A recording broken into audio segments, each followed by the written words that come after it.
അപ്രതീക്ഷിതമായ ഈ യുദ്ധം പലരെയും പ്രതിസന്ധിയിലാക്കിയിരിക്കുകയാണ്.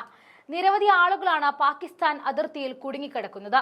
പുറത്തു വരുന്ന റിപ്പോർട്ടുകൾ അനുസരിച്ച് കേരളത്തിൽ നിന്നും ഒട്ടനവധി ആളുകളാണ് പാക് അതിർത്തിയിൽ കുടുങ്ങിക്കിടക്കുന്നത്. പ്രതിസന്ധികളെ തരണം ചെയ്യുമ്പോഴും ജീവൻ പണയം വെച്ചാണ് അവിടെ ഓരോരുത്തരും കഴിയുന്നത്. ഇവിടെ നിന്നും സിനിമാ ചിത്രീകരണത്തിന് വേണ്ടി പോയ പലരും ഇന്ന് പാക് അതിർത്തിയിൽ കുടുങ്ങിക്കിടക്കുകയാണ്. ഹാഫ് എന്ന സിനിമയുടെ ചിത്രീകരണത്തിനായി പോയ മലയാള സിനിമാ സംഘം കുടുങ്ങിയിരിക്കുകയാണ്. 150 പേരുടെ സംഘം ജയ്സാൽമീറിലാണ് കുടുങ്ങിക്കിടക്കുന്നത്. ആക്രമണം നേരിട്ട സൈനിക ക്യാമ്പിനടുത്താണ് സംഘമുള്ളത്. ഹാഫ് എന്ന ചിത്രത്തിന്റെ ഷൂട്ടിങ്ങിനായി പോയവരാണ് കുടുങ്ങിയത്. സംവിധായകൻ സംജാദ്, നടൻ മണിക്കുട്ടൻ അടക്കമുള്ളവർ സംഘത്തിലുണ്ട്. അഹമ്മദാബാദിലേക്ക് റോഡ് മാർഗം വരുവാനാണ് ഇവർ ശ്രമിക്കുന്നത്.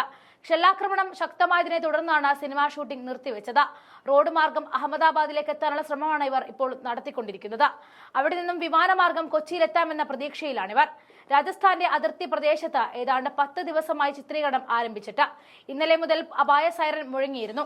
ഹോട്ടലിൽ മടങ്ങിയെത്തിയതിനു ശേഷമാണ് ഷെല്ലാക്രമണം നേരിട്ട് കണ്ടത്. നഗരം മുഴുവൻ ലൈറ്റുകൾ ഓഫ് ചെയ്തിരുന്നു.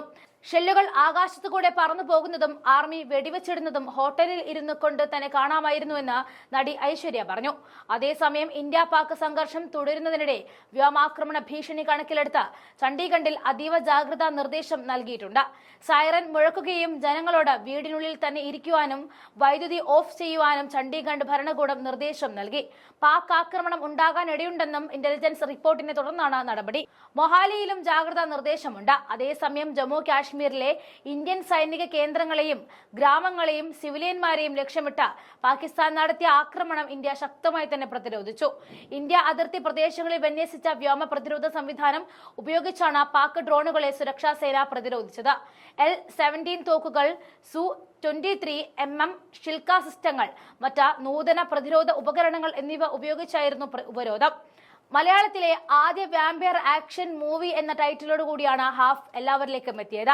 ബ്ലസി മോഹൻലാൽ ചിത്രമായ പ്രണയം ഉൾപ്പെടെ ഒരുപിടി മികച്ച ചിത്രങ്ങൾ നിർമ്മിച്ച ഫ്രാഗ്രന്റ് നേച്ചർ ഫിലിംസിന്റെ ബാനറിൽ ആൻ സജീവുമാണ് ഈ ചിത്രം നിർമ്മിക്കുന്നത്. മികച്ച വിജയവും അഭിപ്രായവും നേടിയ ഗോളം എന്ന ചിത്രത്തിന്റെ സംവിധായകനാണ് സംജാദ്. രാജസ്ഥാനിലെ ജയ്സാൽമീറിലായിരുന്നു ചിത്രീകരണം ആരംഭിച്ചത്. അപ്രതീക്ഷിതമായിട്ടാണ് യുദ്ധമുണ്ടായതും ഈ സാഹചര്യം ഉണ്ടായതും അവർ കുടുങ്ങിയതും.